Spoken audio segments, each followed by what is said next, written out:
Hermanos, bienvenidos. Estamos listos para iniciar nuestra actividad de hoy.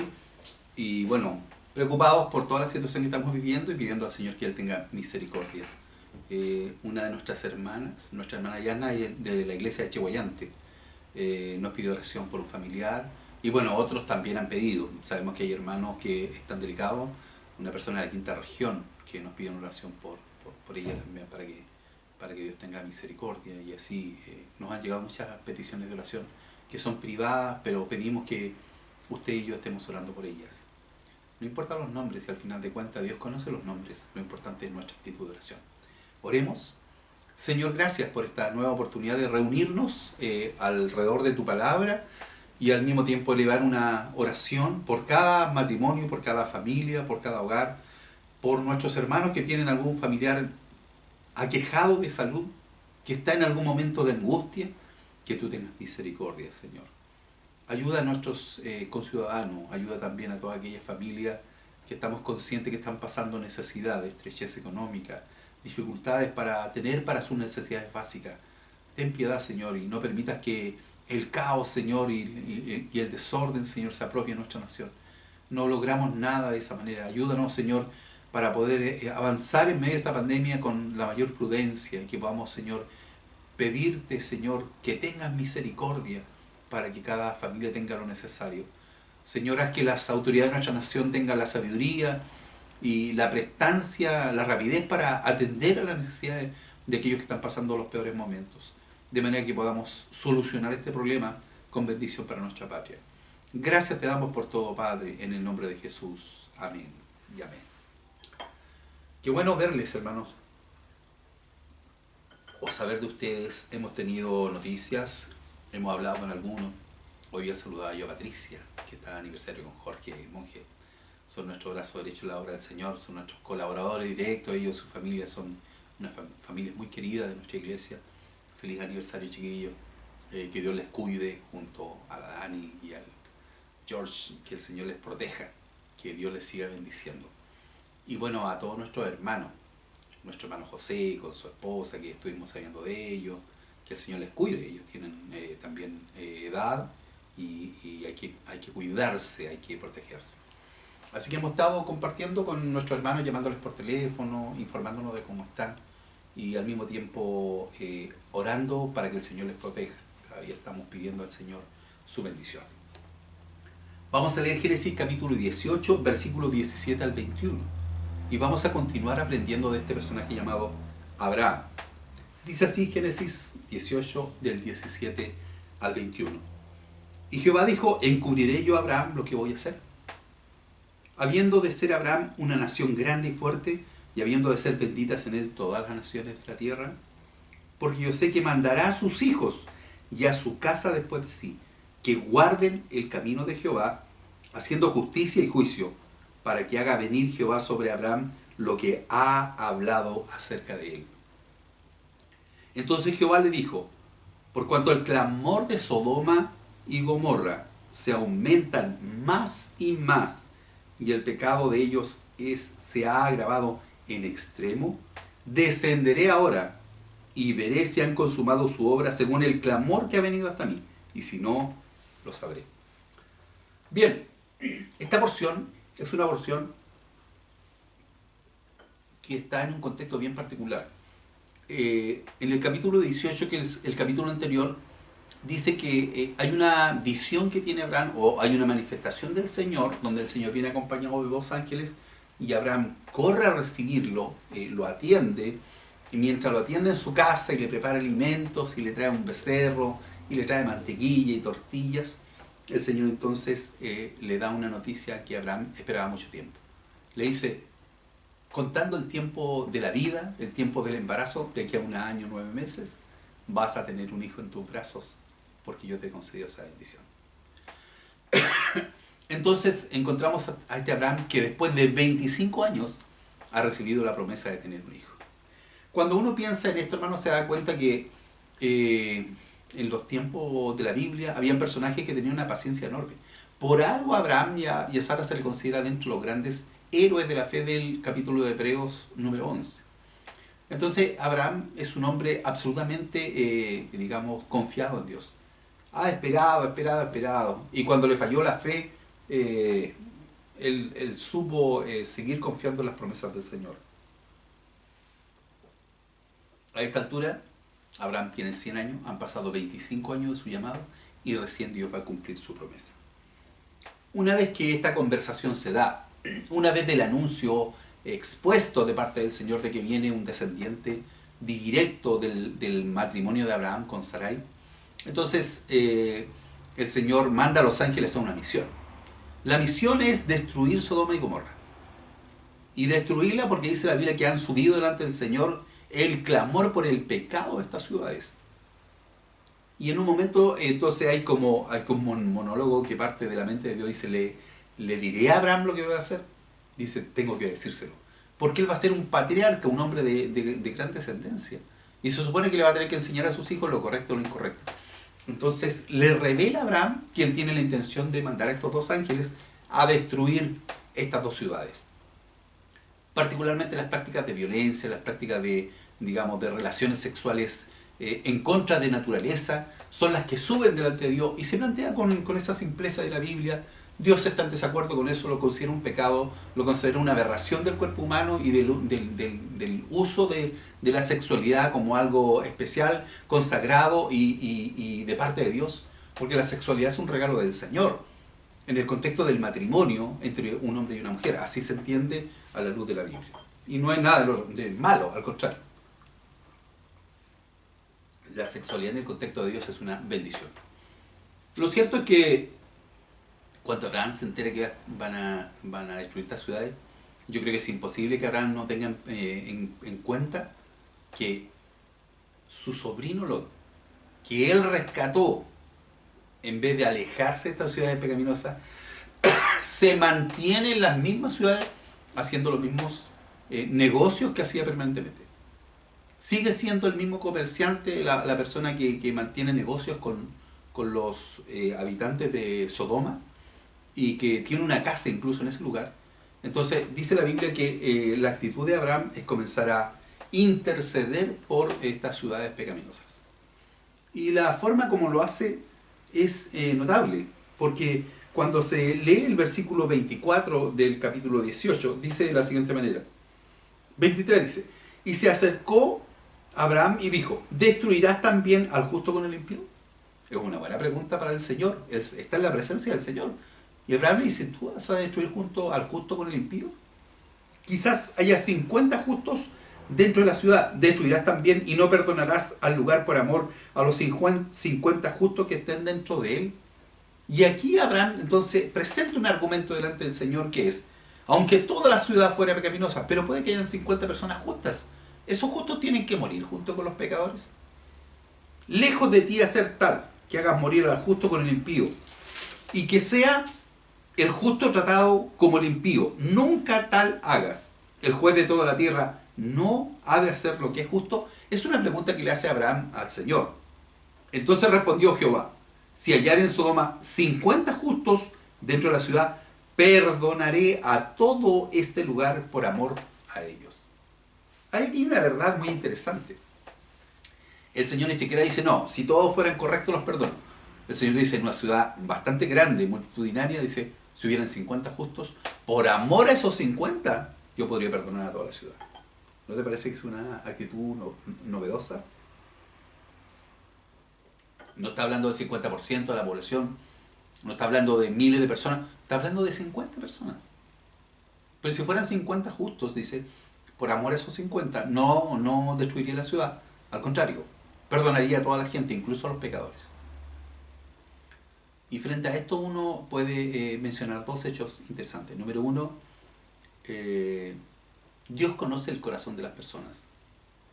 Y es probable que si tú y yo tenemos un corazón de rogarle a Dios, de interceder, de pedirle a Dios misericordia, nuestra oración a la misericordia de Dios pueda actuar de tal manera que aún, aparte de que Dios nos bendiga a nosotros, pueda bendecir a otras personas, que a lo mejor ni siquiera oran, ni siquiera buscan, ni siquiera le piden perdón a Dios, pero por misericordia de nosotros el Señor puede bendecir a muchos más. Es decir, los creyentes somos medio de bendición para otros. Mire qué lindo. Tú a lo mejor tienes familiares que no tienen ningún interés en las cosas espirituales. Pero si tú estás orando por ellos, por amor a ti, por amor a tu oración, por amor a esa actitud de interceder, el Señor va a estar cubriendo a otras personas que a lo mejor ni piensan en Dios. Así que ese es un principio que es notable. Dice, por amor a los 50 perdonaría toda la ciudad, una ciudad que era bastante grande y multitudinaria. Luego de eso, hay una secuencia de versículos en que no sé si porque titubeó en su fe Abraham o pensó en la naturaleza humana. Abraham dice, Señor, ok, estás dispuesto a perdonar a toda la ciudad por los 50, pero ¿y qué pasa si faltaran de los 50 5 justos? Y solo hubieran 45. Y la respuesta del Señor es, aunque hubieran 45, igual perdonaría a toda la ciudad. Y el número de Abraham comienza a bajar. Después pasa a 40, pasa a 30, pasa a 20. Mira, empezó con 50 y ahora está en 20. Y al final incluso termina pidiéndole al Señor que aunque fueran 10. Mira lo que dice la Nueva Versión Internacional. Dice, no se enoje mi Señor, pero permítame hablar una vez más. Tal vez se encuentren en solo 10. Aún por esos 10 no la destruiré, respondió el Señor, por última vez. Cuando el Señor terminó de hablar con Abraham, se fue de allí y Abraham regresó a su carpa. Por lo tanto, de una ciudad multitudinaria donde había miles de personas, la esperanza de Abraham era que al contar las personas que actúan correctamente, que al contar las personas que actúan de acuerdo a principios valóricos justos, que al contar a las personas que agraden a Dios, a lo menos hayan 10. Pero, según lo que muestra el texto bíblico, ni siquiera 10 había. Así que estos dos ángeles que fueron enviados por el Señor llegan a Sodoma. Y en cuanto llegan a Sodoma, el primero que los sale a recibir es Lot. Lot, el sobrino de Abraham, estaba en las puertas de la ciudad. Y dice el capítulo 19, versículo 1. Llegaron pues los dos ángeles a Sodoma a la caída de la tarde, y Lot estaba sentado a la puerta de Sodoma, y viéndolos Lot se levantó a recibirlo y se inclinó hasta el suelo. Esto es una costumbre muy oriental. Los orientales son muy hospedadores, es un honor tener una visita. Y dijo, ahora mis señores, os ruego que vengáis a casa de vuestro siervo y os hospedéis, y lavaréis vuestros pies, y por la mañana os levantaréis y seguiréis vuestro camino. Y ellos respondieron, no, que en la calle nos quedaremos esta noche. Mas él porfió con ellos mucho, y fueron con él y entraron en su casa, y les hizo banquete, y coció panes sin levadura, y comieron. Es decir, Lot no quería que pasaran la intemperie, menos que estuvieran en la calle. Porque por supuesto Lot estaba consciente del peligro que corrían estos varones. La Biblia habla de estos varones, que en la definición bíblica son ángeles, como personas, como seres humanos, como seres de un aspecto hermoso, pero seres humanos, habla de varones. Entonces aquí hay que hacer una pequeña, digamos, diferenciación en seres angelicales. Cuando la Biblia habla de ángeles, habla de personas como nosotros, seres humanos, de algún aspecto hermoso, pero que tienen nuestro aspecto, o que toman nuestro aspecto por la permisión de Dios. Pero no aparecen alados. En cambio, los serafines y los querubines, por supuesto, son seres celestiales que sí son alados. Pero los ángeles no son alados, a la luz de lo que se describe aquí en la palabra del Señor. Muchas veces a lo mejor hemos sido rescatados por algún ángel. Dios ha usado un ángel para ayudarnos, es probable. Y nosotros no nos hemos dado cuenta. De cuántos peligros nos habrá salvado el Señor. Porque es su promesa. La Biblia dice que el ángel de Jehová acampa alrededor de los que le temen y los defiende. Entonces, yo creo que tú te has encontrado situaciones peligrosas que no sabes cómo alguien ha salido a darte una mano, a rescatarte, a apoyarte. En nuestro trabajo de Ala Misericordia hemos tenido muchas experiencias de cómo el Señor nos ha librado, cómo el Señor ha tenido misericordia. Entonces, estos dos ángeles llegan a Sodoma, y en cuanto entran, por supuesto, tienen que haber sido varones de un aspecto bastante atractivo, porque llaman la atención a los hombres de Sodoma. Y cuando llegan entonces, todos los varones, como dice capítulo 19, versículo 4, dice, pero antes que se acostasen, rodearon la casa los hombres de la ciudad, varones de Sodoma, todo el pueblo junto, desde el más joven hasta el más viejo.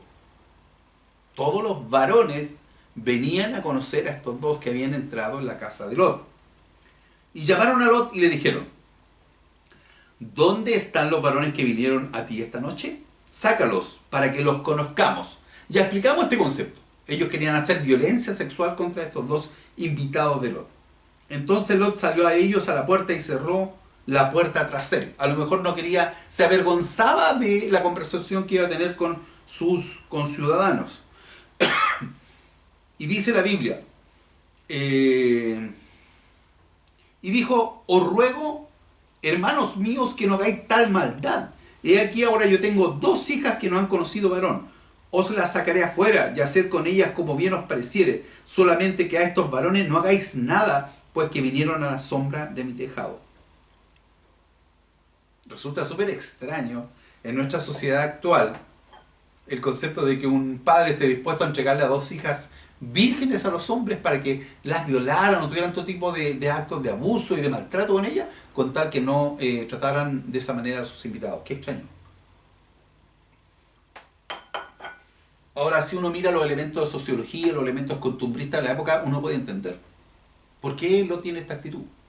La actitud de Lot se debe simplemente a que cuando alguien entra bajo tu techo en el contexto social en que se está dando esta situación, tú eres responsable de su bienestar y de su seguridad.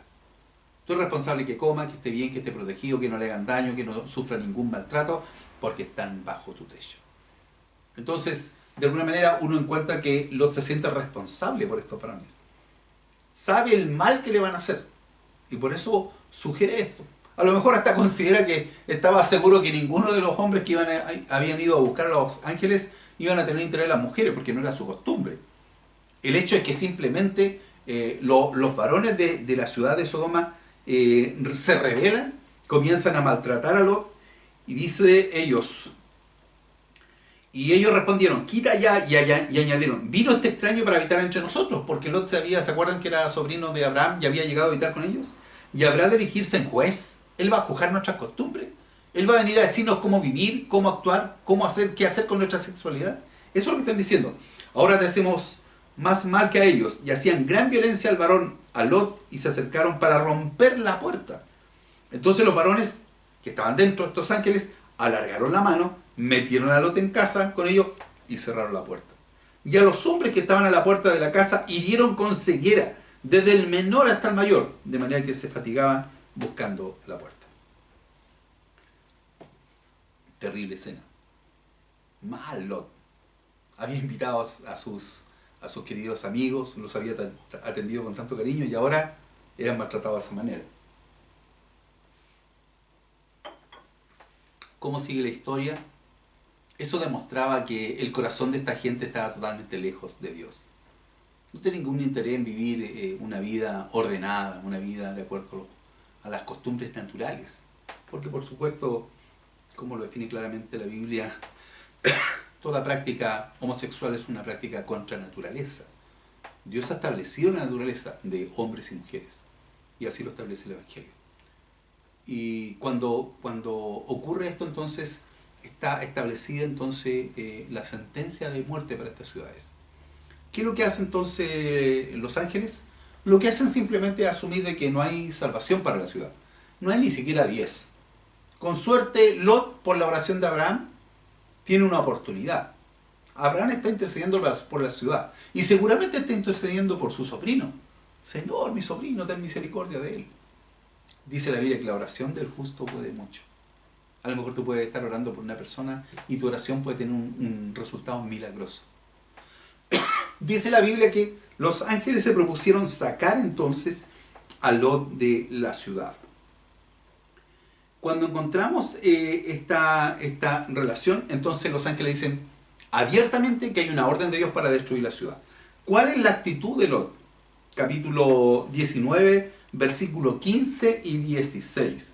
Dice así: y al rayar el alba los ángeles daban prisa a Lot, diciendo, levántate, toma a tu mujer y tus 2 hijas que se hallan aquí, para que no perezcas en el castigo de la ciudad. Y deteniéndose él, los varones asieron de su mano. ¿Sabe que el versículo 19-16 de la versión internacional dice, como Lot titubeaba, los hombres lo tomaron de la mano, lo mismo que a su esposa y a sus 2 hijas, y lo sacaron de la ciudad porque el Señor les tuvo compasión. ¿Compasión por qué? ¿Por qué titubeaba Lot? ¿Qué había en la ciudad que a él le resignificaba? Sin duda estaban todos sus bienes, sus cosas materiales. Por lo tanto, cuando en alguna sesión anterior decíamos que Lot era una persona interesada en lo material, no estábamos mintiendo. Aún en el peligro de perder su vida, que su mujer y sus hijas perdieran la vida, él seguía aferrándose a la posibilidad de quedarse en Sodoma y Gomorra. Aunque los ángeles le habían comprometido la palabra de que el Señor iba a destruir esa ciudad.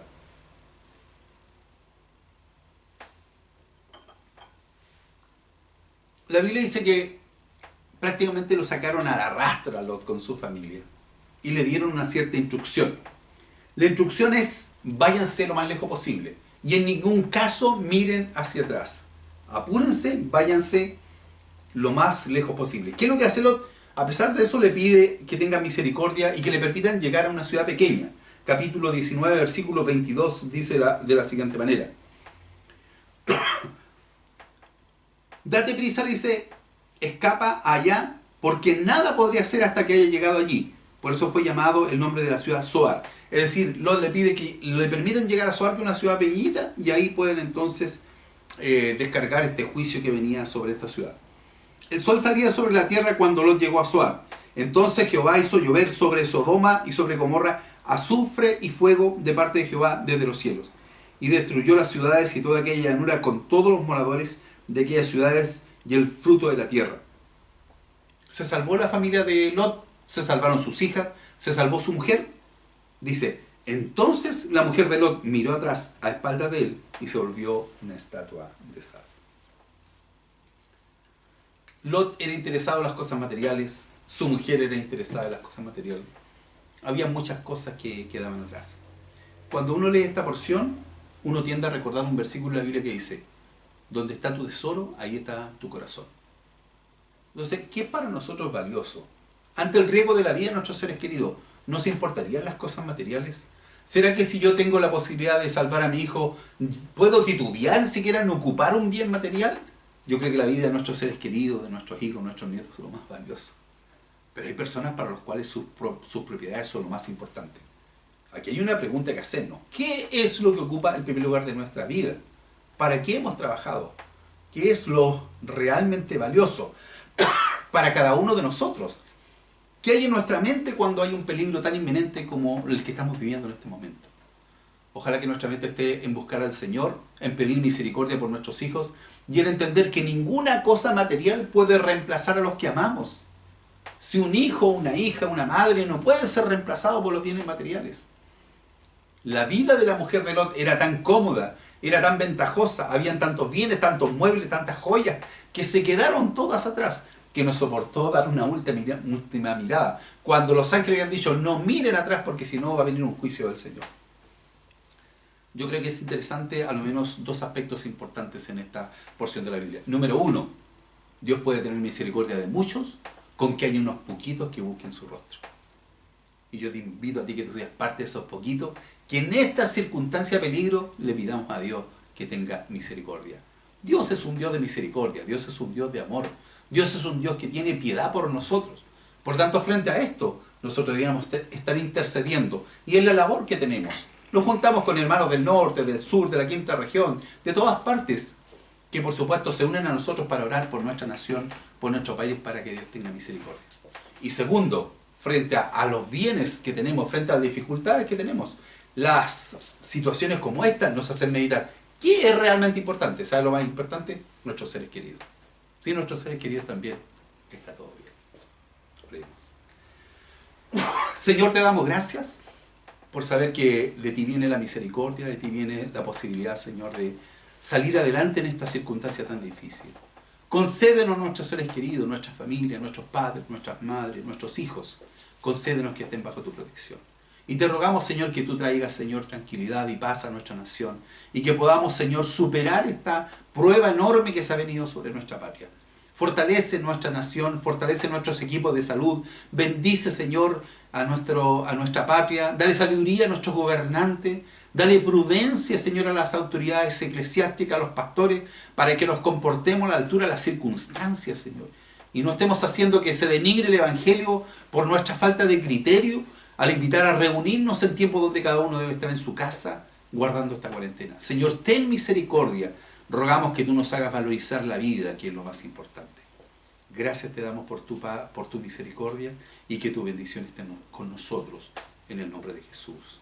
Amén y amén. Hermanos, ¿qué decir? Una bendición compartir estas meditaciones con ustedes, pedir que Dios nos acompañe y que nosotros hagamos nuestra parte, quedémonos en nuestra casa, cumplamos con las instrucciones de las autoridades de salud y yo sé que con la oración podemos salir victoriosos de estas circunstancias. Que la bendición de Dios Todopoderoso, Padre, Hijo y Espíritu Santo esté con ustedes. Amén.